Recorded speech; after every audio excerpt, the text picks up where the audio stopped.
So a happy Earth Day to you. This is the 51st Earth Day celebration today, and I think it's especially meaningful that we have such an accomplished and wonderful writer with us this evening, as authorship and important literature is a big part of what led to the first Earth Day. We think back to the 1960s, books like Silent Spring from Rachel Carson. And so we're really glad on this Earth Day to have Cynthia with us. Cynthia is an award-winning journalist who has reported on water and climate worldwide from Southwest Florida to Singapore. She's the author of 3 water books, including Rain, A Natural and Cultural History, which was longlisted for the National Book Award and named among the best nonfiction books of 2015 by NPR and others. Her work has appeared in National Geographic, the New York Times, Los Angeles Times, Wall Street Journal, The Atlantic, and many other publications. She has a special relationship with the Bailey Matthews, having worked for the last 6 years researching her forthcoming book, which I believe the publication date is July 6th. Her forthcoming book, The Sound of the Sea, Seashells, and the Fate of the Oceans. All of Cynthia's work is terrific. We at the museum are especially looking forward to this book coming out in July. We'll be carrying it in our shop and looking forward to working with Cynthia more around the release of that book. But Cynthia, during the research for that book, spent a lot of time at the museum with the collections and a lot of time with our own Jose Leal. So really glad that she can do this talk. Her talk today is about water, but she has promised to end with a little bit of a sneak peek at her forthcoming book. Cynthia is a 5th generation Floridian, I believe from Lee County. Do I have that right, Cynthia? Yep, okay. And raising a 6th generation in Gainesville, where she teaches environmental journalism and science communication at the University of Florida's College of Journalism and Communications. Cynthia, thank you so much for being a part of this series, and welcome. Thank you so much. Can everyone hear me okay? Thumbs up if you can hear me okay, and you can see my screen fine. Thank you. It is my great honor to be with you on Earth Day. And I just want to start by congratulating the Bailey Matthews for this virtual lecture series that brings people together around water during this time when we've been forced to be apart. The connections this museum and its staff make between people and water and your wondrous mollusks and water really do ripple out across Florida and across generations. And I've very much seen that in the last 6 years. So you're really having an impact on the future itself. So as Sam said, I am the author of 3 water books. I'm a longtime water and climate journalist, and I've written 3 books on water, sort of beginning with Florida and my consternation about what was happening here.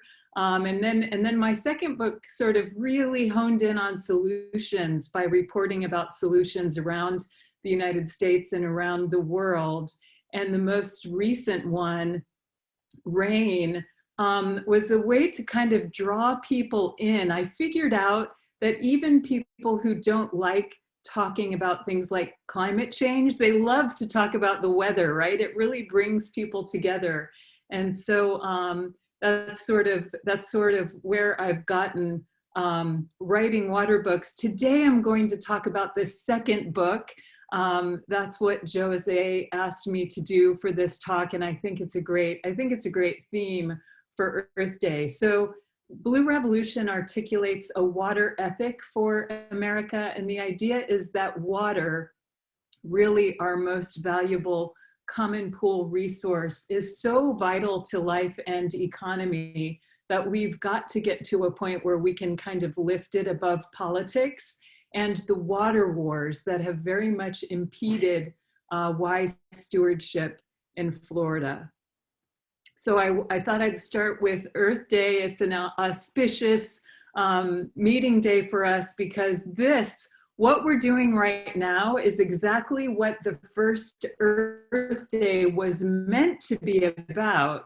And that was a teach-in for college students and citizens built around what US Senator Gaylord Nelson of Wisconsin envisioned as a series of discussions and lessons that would focus on, quote, the problems and necessary steps to prevent the irrevocable deterioration of man's surroundings. And of course, pollution had gotten so bad by then, and people were so upset by then about what they saw around them that it really turned into much, much larger than a teach-in. And so to me, sort of the irony of where we are a half a century later, if you could see mine and every other journalist's email inbox for the last 2 weeks, you would see that Earth Day has really become instead kind of a day of shameless greenwashing and product pitching. I even got an email from Simon's Premium Outlet Malls promoting an Earth Day sale on their diamond and gold nature-themed jewelry. So at least our group of however many we are right now, I think there's a couple of people waiting to get into the waiting room. I see 4 more people. I think the nice thing about this group is that we can kind of return to that original aspiration and have a talk among each other, a sit-in, if you will. So in the late 60s and early 70s, the United States really faced this scourge of industrial pollution. I know some of you are from Ohio and will recognize this picture. The pollution is so severe that rivers like the Cuyahoga were regularly catching fire. So the Cuyahoga is famous for a 1969 fire that made its way into Time magazine and became part of the outrage of what was happening around the United States especially to water. But the fact is that the river had been bursting into flames since the beginning of the 20th century. This had already been happening for more than 100 years, and people simply accepted at that time that industrial pollution was an inevitable consequence of progress.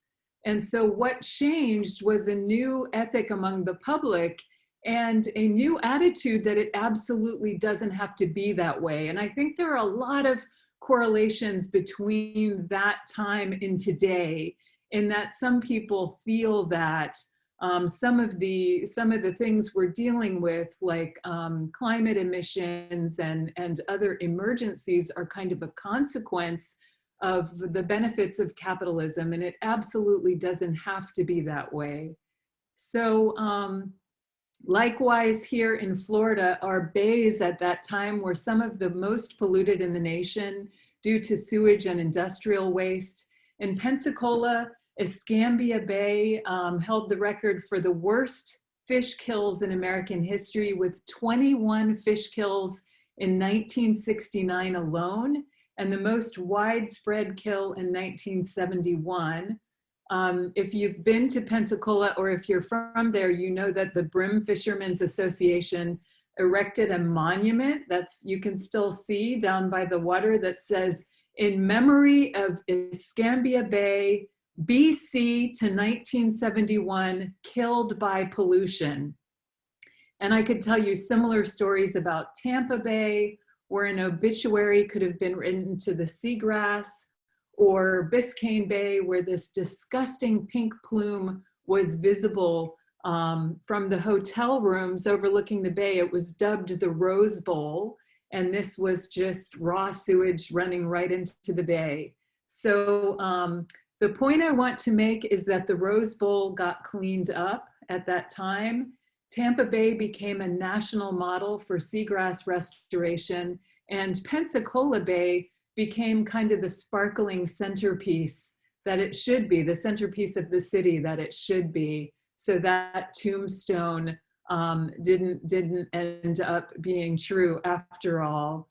And nearly more than 50 years after the famous 1969 fire, kayakers now paddle the Cuyahoga River through Cleveland and other cities in the region. And this restoration has really become a symbol of economic recovery for Ohio itself. And of course, these fixes took decades. They didn't happen on their own. But again, what really changed was the public ethic. Pollution, which was more of an issue in the East, and the damming of the great rivers of the West was becoming no longer acceptable to citizens. And that's kind of where we need to get now that we really haven't gotten to yet. The other thing about that time is that it wasn't just environmentalists who were working on these issues, right? There was this sort of beautiful coming together of fly fishermen and families who were interested in river issues in the West, came together to save their favorite rivers from being dammed. They would join with, pearl-wearing matrons in places like Ohio to advocate for some of these changes. So President Nixon was up for re-election in 1972, and he wanted to carry those voters. And this is a voting block that I still think about and that is still relevant today. And you can really see it. You can really see this this middle changing on the climate change data, belief in climate change. But this is a group in the middle of America that I think of as the caring middle. They're not as intensely political as the extremes, and they're people who can be moved once they get involved in something. So on the heels of Earth Day in 1970, President Nixon creates the National Environmental Policy Act and the Environmental Protection Agency, which shifted the federal role from conserving resources to protecting them. He said he was convinced that the 1970s absolutely must be the years when America pays its debt to the past by reclaiming the purity of its air, its waters, and our living environment. It is literally now or never. And 2 years later comes the Clean Water Act at the federal level. And in Florida, that's also the time when we create our progressive system of water management and also began to regulate groundwater pumping. But I will say that half a century later, we have again arrived at that never, never point. For the first time since those environmental laws of the 1970s, today's children are not inheriting water as clean and as abundant as their parents had. And that's really a disturbing thing, right? After all of this incredible progress we made on water over half a century. So just like half a century ago, water scarcity pressures in the West, and part of that is the new regime of wildfire. It's not new, but it's much more intense in a climate warming world. Those concerns are combining with water quality concerns in the East, from the lead crisis in Flint to the toxic algae of Florida and the Great Lakes. The difference between now and 1972, of course, is that climate change has now become the threat multiplier that scientists always predicted it would be. So I'm going to start with quality. Of course, you know better than anyone in Sanibel how your beaches are supposed to look on the left, and at right, the all too familiar plume of pollution that can occur with the releases from Lake Okeechobee.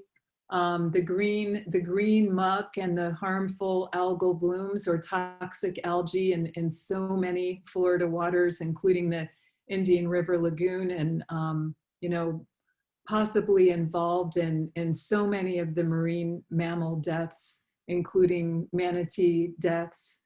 Non-point source pollution actually has become the biggest problem in this era we're talking about. It was the thing not regulated by the Clean Water Act. It was something that was to be added later, and that was problematic, right? Because that never happened. So non-point source pollution, including that running off farms and our own lawns and oily streets, has become the #1 source of pollution, fouling freshwaters nationally. And here in Florida, we really think of this as a problem of the economy, right? The fish kills and wildlife, manatee deaths, and so on.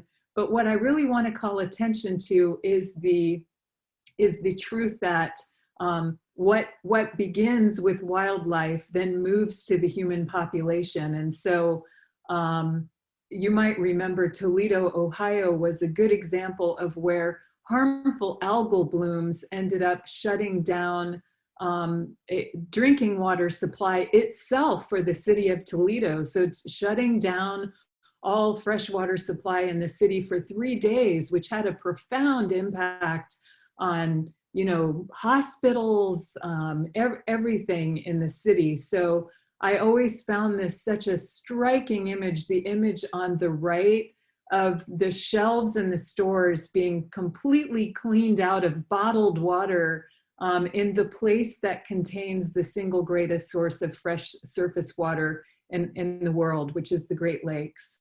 So when I interviewed Toledo water officials during this ban, and they were really lamenting the decades of delay to deal with the growing water quality crisis in Lake Erie. They talked a lot about putting off infrastructure, but the thing they talk about the most is their failure to work on the source of the problem itself. That was definitely the biggest deal. So another interesting thing I wanted to point out is that the growth in harmful algal blooms is a global phenomenon. We have certain ideas in our minds of who's to blame for these things in Florida, and maybe those black hats are to blame for these things in Florida, but it's really important to know that harmful algal blooms are increasing around the world. So this is just a very simple graphic from the National Centers for Coastal Ocean Science to show the incidence of harmful algal bloom pre-1972 on the left and post-1972 on the right. And the global pictures look the same. So a big part of this is climate change and the fact that these algae love warmer waters. So next I'm going to turn to water supply or water quantity. And this has always just blown my mind in Florida, that one of the wettest, this is actually one of the things that led me to my first book, just this crazy idea that one of the wettest places in the entire United States has really overtapped its freshwater aquifers. And this is just a snapshot. This is a snapshot that comes from the GRACE satellite imaging that takes, that can see the extraction of groundwater over time. So it was a snapshot comparing 50 years ago and present in terms of the wetness in the aquifer. And you can just see the extent to which Florida's aquifer has changed over time, even given our, incredible rainfall, hurricanes, more extreme rains, and so on.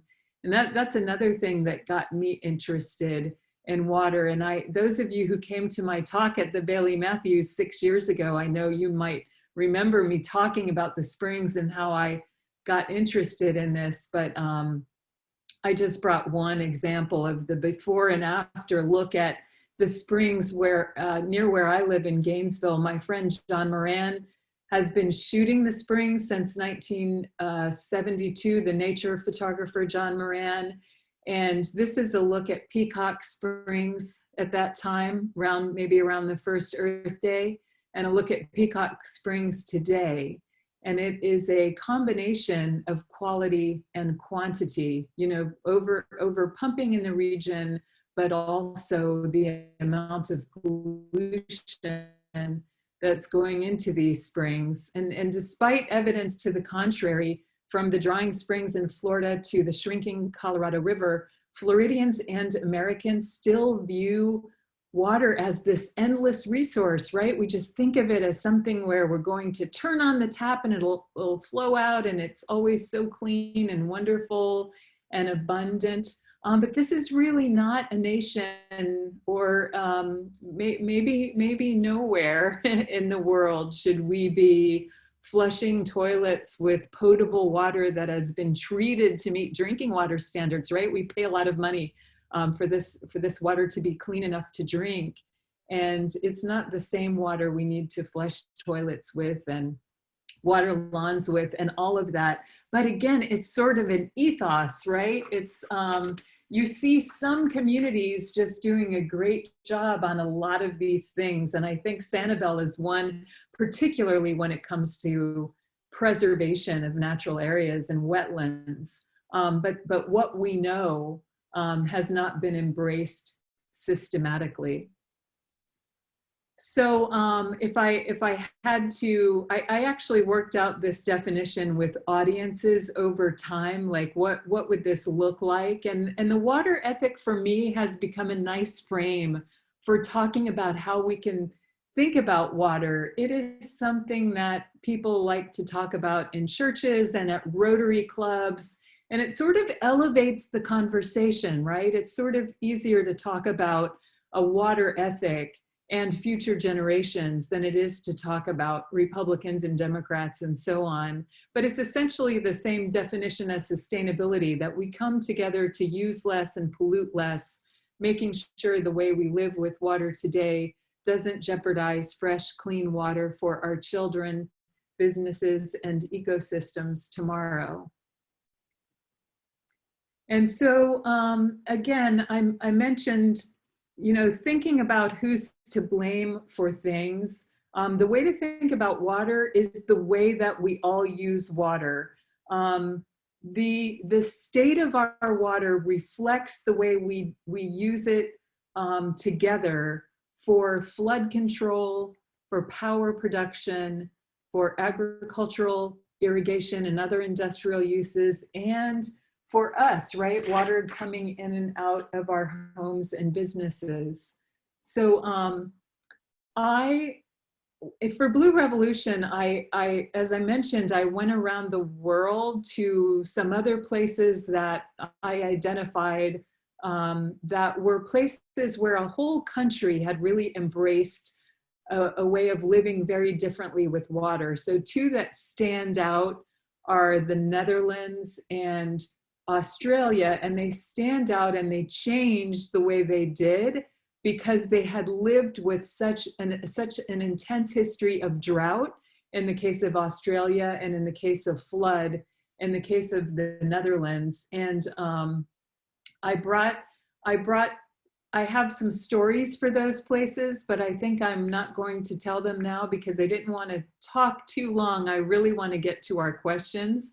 So I think I'm going to kind of skip ahead through some of the things that the Netherlands and Australia have done to live differently. But I do want to mention this research on drought.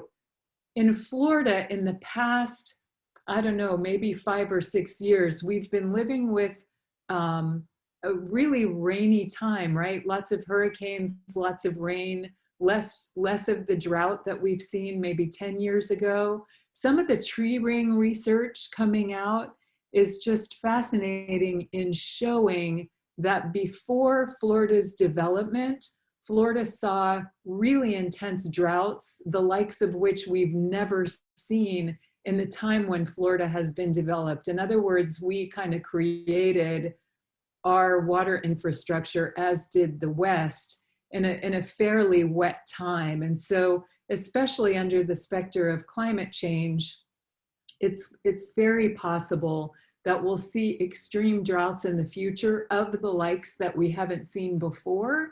And so drought too is important to think about and talk about. And it's not just an issue for the West. So I'm going to go to the end of my talk and talk to you. I mean, the beautiful thing, again, is the solutions that we have. We actually know what to do, right? The legislature meets each year, and they're meeting right now, and they're having arguments, and I think they're debating a bill today that would take away local government control over some important decisions. And I think, again, Sanibel knows. Sanibel has been an example of a local government kind of being able to make a difference and be a model in its own community. And those kinds of things are very important for local governments to be able to do. But in everything from agriculture, the picture on the left is this crazy drone sensors that tell farmers how much water and fertilizer to apply so that they can save as much as possible, not overuse. On the right, of course, is a green roof. These are the kinds of things that we're seeing all over the United States and around Florida, but again, not really taking off in a way that it's making a systematic difference. So again, the water ethic is something that can be talked about in churches. This is a church some of you may know, St. John's Episcopal Church in Naples, tore out the lawn and planted this rain garden as a model for more citizens to be able to see that it's possible to capture rainwater, to reduce runoff into Naples Bay and still have a beautiful space. So these are all things that I think need to be talked about more broadly in the society in that spirit of the first Earth Day. It's the only way that things are going to change if those people in that big middle that I talked about really get involved as more than spectators. So ethical water policy is not Republicans versus Democrats. It's not too much government or too little. It's really a matter of good government. And what I think I'll do is I'll send Jose some of my slides that talk a little bit more about the water ethic, because I know that I promised to tell you about my new book and how I have spent the past 6 years. It is in large part thanks to Jose and the Bailey Matthews Museum that 6 years ago I set out to listen to seashells, to hear what they're telling us about this changing world and the changing oceans. And as many people in this audience know, they're fascinating animals that make the single most beautiful object in nature.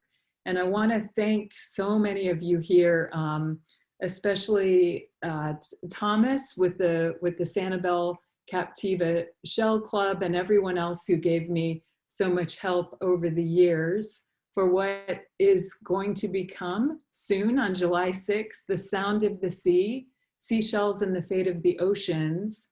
And I look forward to meeting you in person and thanking you in person when we can be together again sometime after that date. So for now, I hope you'll pre-order the book as a good complement to your Florida summer beach adventures.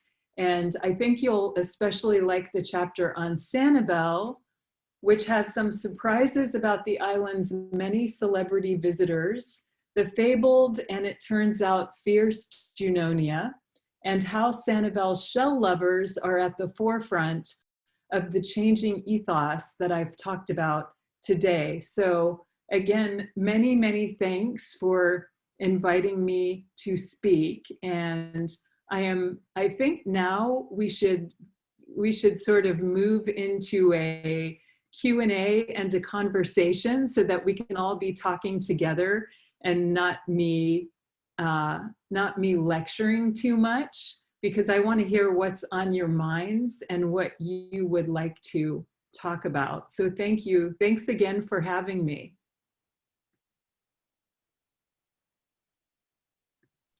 You're very welcome.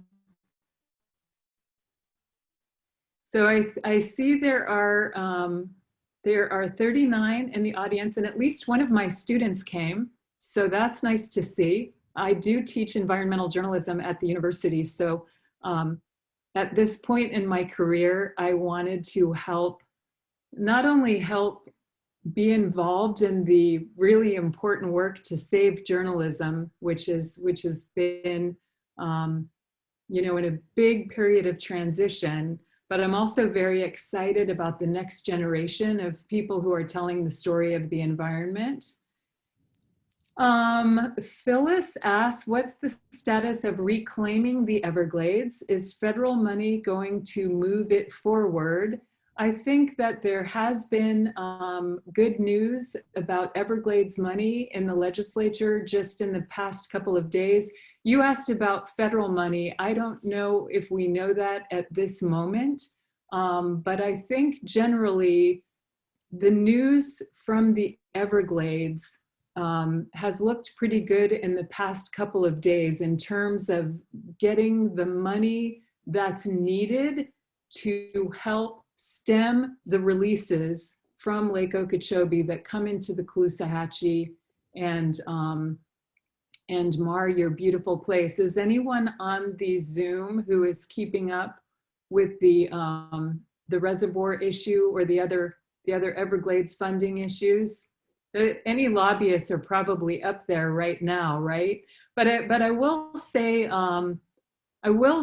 something broadly about the Everglades, and that is one thing that we know has worked. The one thing that has always worked in Florida history and in environmental history generally is buying land and giving water a place to go.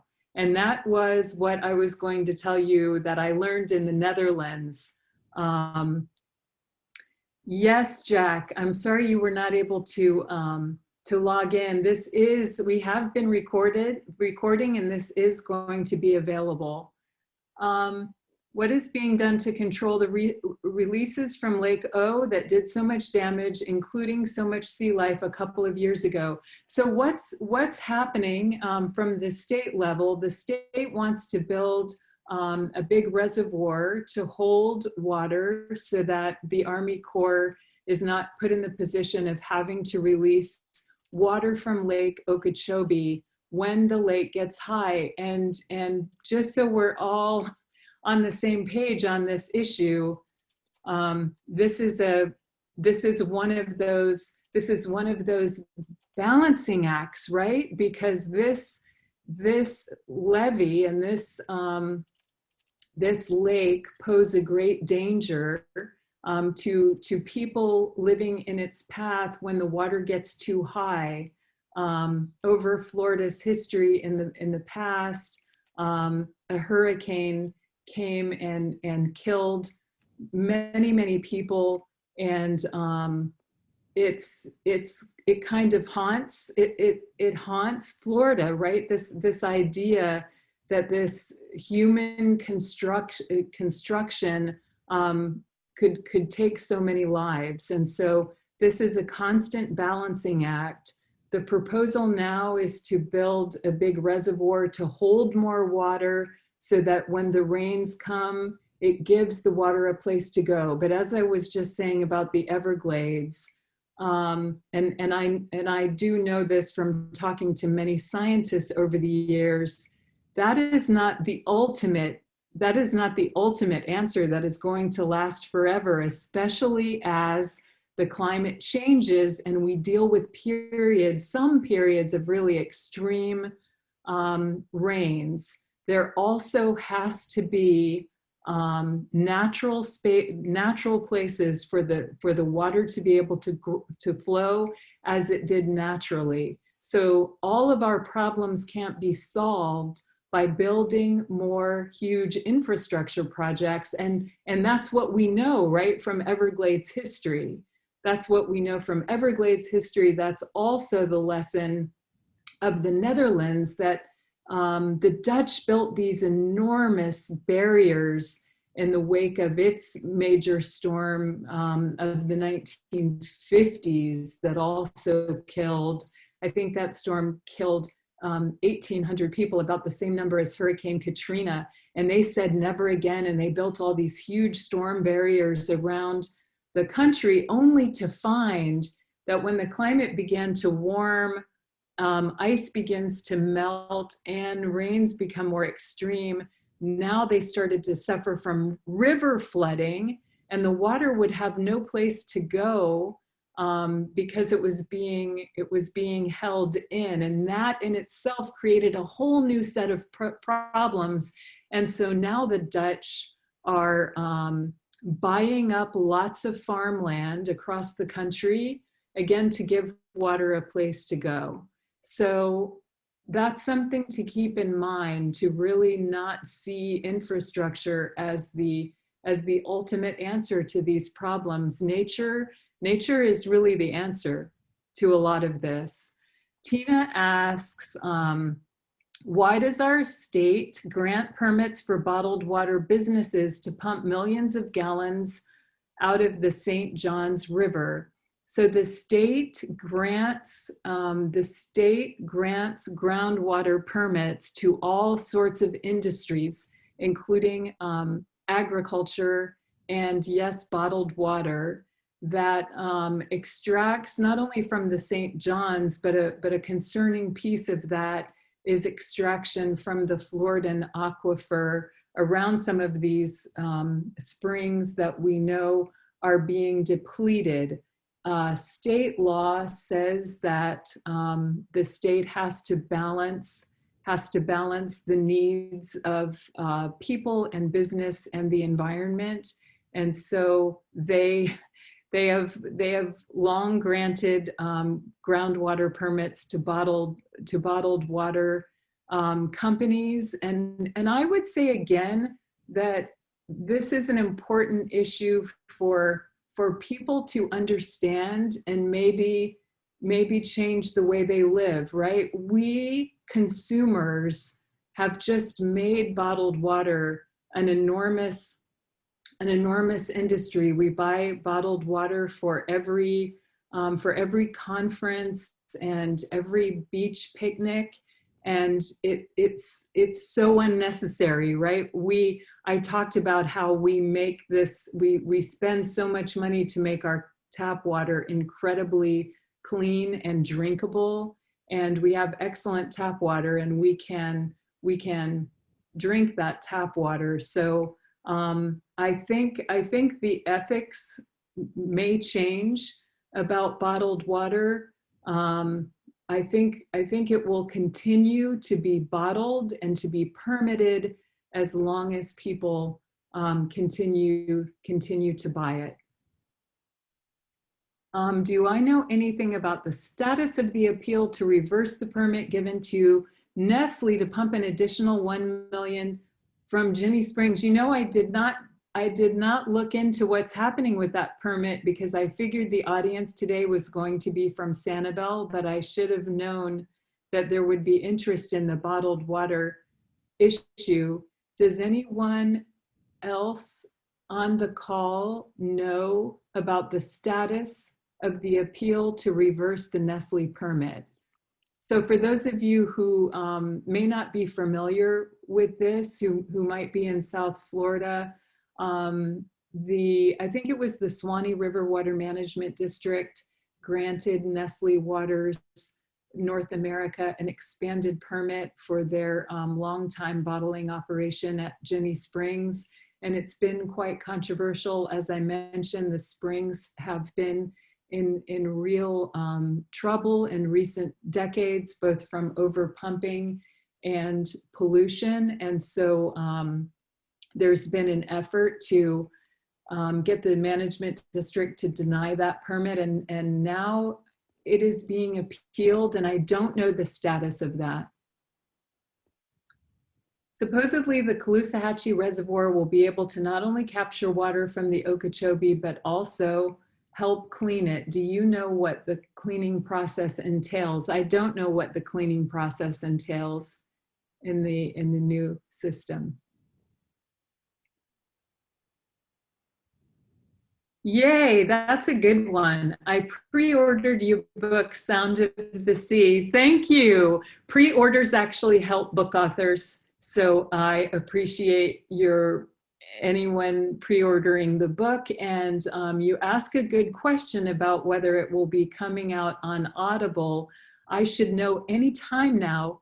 And for the first time, this time, I am going to make sure I get to read my book myself. My other books were read by an actor, and that was fine, but I'm kind of excited about reading this book. And I'm worried about some of the names of these mollusks that can be so hard to pronounce that took me 6 years to know how to pronounce them. So I hope that I get to read it myself this time. So I will certainly let you know. And I will, I think I'm going to put my email in the chat. I don't have an official list of some kind, but I can certainly answer your questions if you have any. And I'm putting the link to the publisher's page.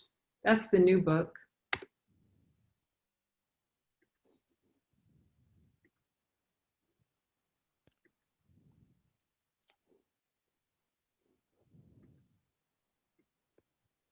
Who else has a question? Have I missed any?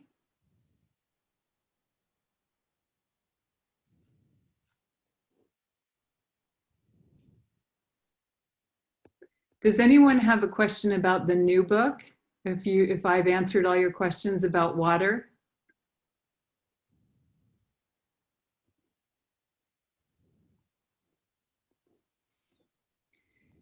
From a water ethics standpoint, what are your brief comments or observations about what Sanibel specifically has done well or not so well? Yes, even though Sanibel is small. I think the fascinating thing that Sanibel did very early, which is almost unheard of in Florida, is to pass the Sanibel plan that managed growth to the extent that it did. You may know this history, there was a lot more growth planned already, and actually growth platted and started that was then turned into conservation land, and actual home lots turned back into river oxbows, which is amazing. It's a very unusual thing to happen in Florida. So I think the positive thing is the extent to which Sanibel was able to control growth and manage growth. I think the not so well part is the extent to which those decisions were done in a way that makes it really difficult for anyone but the wealthiest to be able to live on Sanibel. It has made it a place that is exclusive to a certain income level. And I think that makes it more difficult for families and people who are working on the island. So, it's a really difficult thing, this question of how we can balance that incredible quality of life that you've managed to create on Sanibel, where it feels like it can still feel like a wild Florida in a lot of parts of Sanibel, which always amazes me for how developed it is. You manage to not have these big condo towers and garish billboards and huge signs.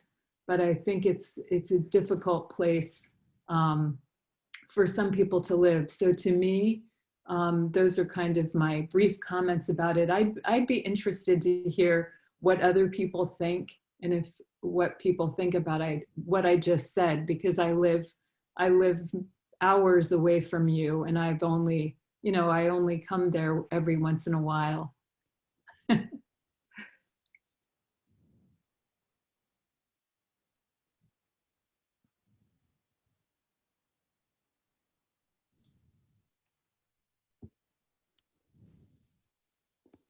I have a question. You mentioned the Yes, Netherlands. Sam. Yeah, you mentioned the Netherlands as a place with a thoughtful approach to water management. Are there, and I was struck earlier in your talk by your comment about how everywhere, certainly in the U.S., but everywhere, it's water is just thought of as this inexhaustible resource, and especially here. Are there other places that are taking an approach that seems responsive to the reality of the situation, in your opinion? Yes, I do think so. A couple of other places in my book. One of them is Singapore. Singapore, because and the interesting thing about the answer to that question is that every place that's a model has been through some extraordinary water emergency. Like we don't seem to get our act together until we're just at the absolute emergency point, right? So in Singapore, it was more of a political emergency. They were at the mercy of Malaysia in terms of water supply, and they were often in conflict with Malaysia.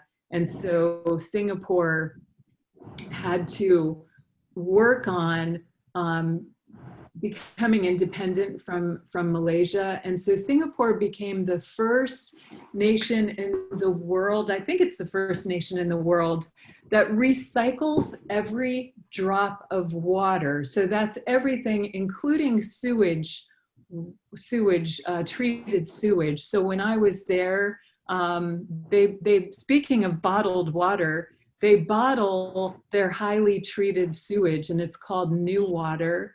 And I've had it. It's delicious. It's very crisp, clean water.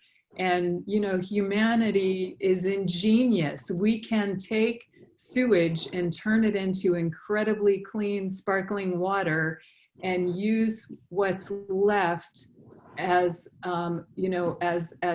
as an energy source.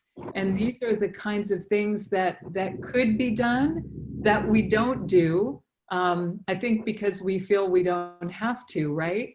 So that, I think Singapore is one example. Now the downside to that is that they've harnessed so much water that it is pretty industrial there. Like when you're there, you see it doesn't look like Sanibel or the Everglades or some of the places. Some parts do, but for the most part, the water looks harnessed. And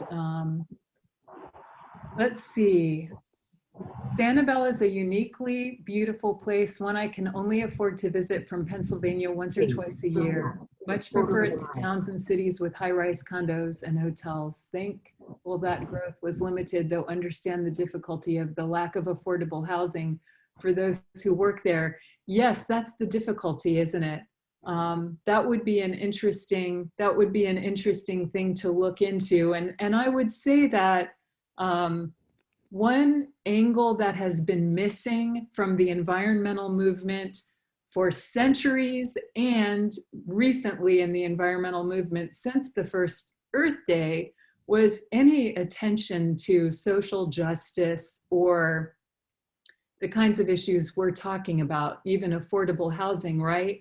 It has been a huge blind spot for environmental leaders from the time of John Muir. Some of you who pay attention to the Sierra Club might have seen that Muir has a very large asterisk next to his name for some of the racism that comes through and the anti-indigenous language and some of his writing. And so this has just been a big blind spot of the environmental movement, and it's part of what hurts the environmental movement.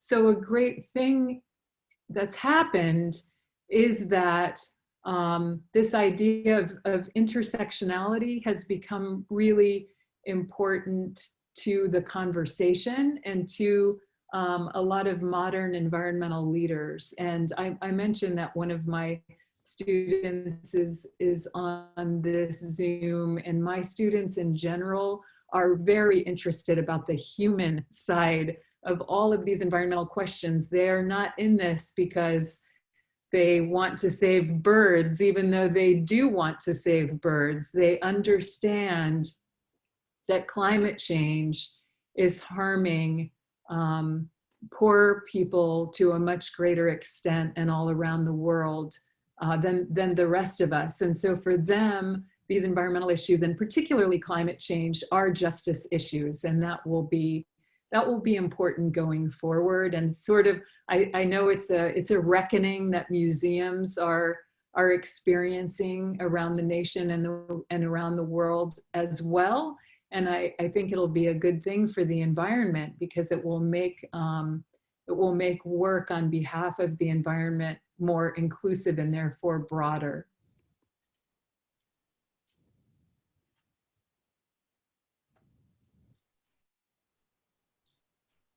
Cynthia, there's another response in the chat to your question about Sanibel and the area, from David Loudon. Okay, great, David. As a fourth generation South Floridian who has worked on the island since 1986 but no longer lives here, I agree with your comments. I am grateful that SCCF, Sanibel Captiva Conservation Foundation, has preserved so much of the island, but wish we could have saved a lot more green spaces between here and the Everglades. The issue with traffic and roads that were not designed for so many cars is also becoming a big issue all over Florida, from here to Gainesville. Yes, it's so true. And that, you know, what you have to remember about green space is that it is not a fait accompli, right? It doesn't have to be the way it is now. And that's a very interesting thing in the Everglades, in the Netherlands, and in other parts of the United States. There are projects underway to turn concrete areas or former farms, all kinds of places back into natural areas. And this is going to be important. It's kind of controversial to talk about this word retreat, and it shouldn't be, because it's a word we're going to have to talk about and think about. What parts of Florida will it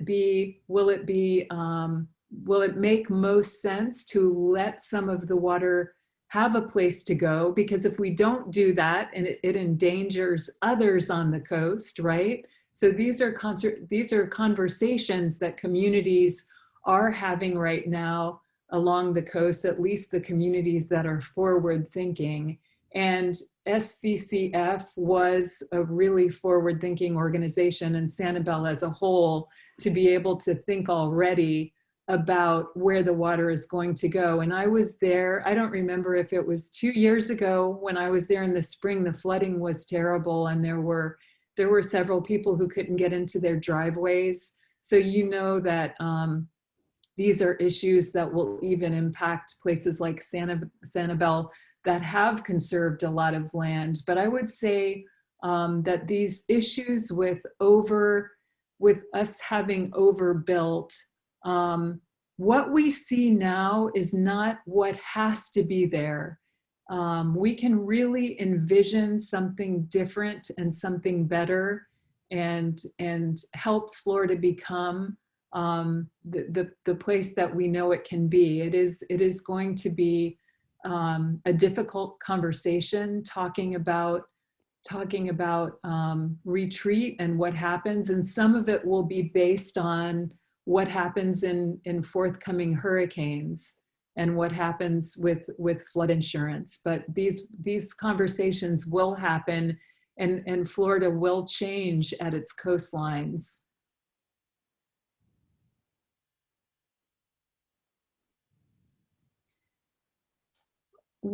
William is asking me to comment about water quality in the bay. I think that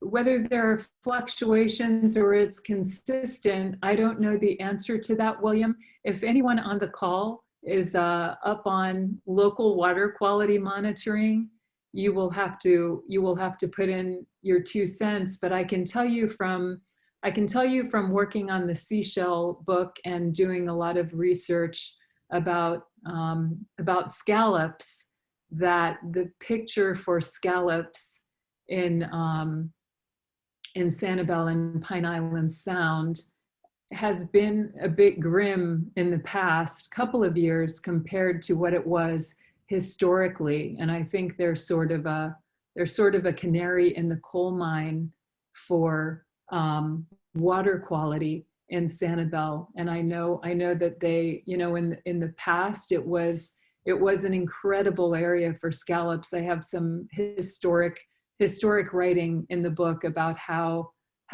thick the scallops were in Sanibel. And I know in recent years there have been very few found.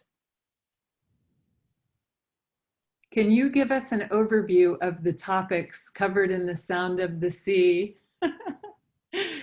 Jose, I'm laughing because I wrote about quite a few things.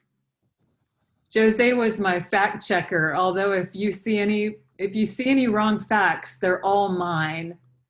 But the overview of topics is just one of the reviewers, Lauren Groff, called it a wild hybrid. The idea is that I started, Sanibel is the apex. If you know shells, the apex is the tip where the mollusk begins life as a baby. So I sort of thought of that as the apex, since Lee County is the part of the world where I was from as well. And then I went out in a spiral. I went out in a spiral around the world to follow stories of 12 iconic shells. So just for an example, I just talked to you about the bay scallop. I wrote about lightning whelks, which were so important to the Calusa. So I write a lot about the Calusa and the lightning whelks. I also followed the journey of the money cowries. Money cowries were the first global money. That's right, it wasn't cryptocurrency, it was money cowries.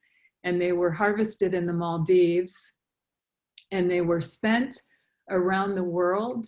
And they actually purchased up to a third of the enslaved Africans that were forced to the Americas. So I followed that journey. My son and I followed that journey from the Maldives to West Africa. And that was just a mind-blowing story to see those global trade connections and sort of the time they began. But the theme of the book is a lot of what we've been talking about now in the water quality, climate change, what's happening to sea life. The metaphor is that, like shells, historically we thought of shells for the beautiful exterior rather than the life inside, right? And it's the same way with the ocean. We thought of the ocean as this beautiful backdrop of life rather than the very source. So this book is a way of helping people see what has gone unseen. So the life inside the shell, what's happening beneath the waves. So it's a way of helping people understand climate change and what we're doing to the oceans, but hopefully in a way that draws them in with the incredible beauty of seashells and the kind of craziness of the people who love seashells and these crazy stories. you know, I don't want to give away the Sanibel chapter, but I write a lot about Edna St. Vincent Millay, who really wanted to find a Junonia, and she did not. And it was a great disappointment for one of our most famous poets. So that was a little bit more of a sneak peek. I won't give you an overview of all the chapters, but I hope that was enough of a taste of it. Karen is saying, on Bermuda, all household water I collected from your roof. We make no attempt to harness rain. New construction should build cisterns. You know, that seems so wise, and it's also so possible. That's the strange thing about so much of this. We know how to do these really brilliant things. There are classes here in Gainesville. There are some buildings on UF campus that are net zero water and net zero energy. We know how to build houses that make more water than they use and make more energy than they use. But these are not things we do because we tend to do things cheaply. But hopefully that will change over time, as it does in these other places I told you about. Unfortunately, we seem to get to emergency point before that happens. I will say that prior to the housing bust in, when was it, 2008, there was a great green building craze in Florida, and I think there are several subdivisions there in Southwest Florida with some I'm not sure if net zero energy, but very, very sustainable housing developments. And when the real estate collapse happened, there were companies like WCI that had hired entire teams of green building experts and sustainability experts. And when the housing collapse happened, those were kind of the first to go. So that's unfortunate, and a lot of people didn't build those back up. Oh, I see Rebecca Mensch on the call. She's one I wanted to thank. I need to thank her so much. I asked her so many obscure questions over the past 6 years. You wouldn't believe how patient your friendly museum staffers are. They've just been wonderful. Rebecca, thank you for all those obscure answers. And did you all ever name your octopus? Does the octopus have a name, the Great Pacific Octopus? Not yet. So Okay. there's someone who is waiting in the wings to name the octopus, but so far, no name. Okay. Well, I'm so excited. Will someone please let me know when the octopus gets named? I'm really eager to find out. We will. Ellen, I have followed the development of Babcock Ranch from afar. I don't know enough about your intensely local issues to know what's happening at the Babcock Ranch. I see Peter Blaze Cochran on the call. Does he know about Babcock Ranch or could weigh in on Babcock Ranch? Hi, Cynthia. I think I better not. I'm not sure I'm really up to date. Great talk, and thanks. We're really looking forward to the book. Thank you. It's very nice to see you in the audience. It's so nice to see many of you here, and I really appreciate. Here I've droned on well over an hour, and there are still 28 people on the call. Thank you so much. It's been great. Good. Nice to see you. Nice to see all of you. And again, thank you so much for having me. Thank you to everyone who helped me with the Seashell book. And I really look forward to seeing you in person sometime after it's published. Thank you, Cynthia. And on behalf of the museum, thank everyone for joining us this evening. And stay tuned for more talks in the future. And Cynthia, thank you again. Happy Earth Day. And, thank you. And have a great rest of your week. You too. Happy Earth Day, everyone. Bye-bye. Bye-bye. Thank you.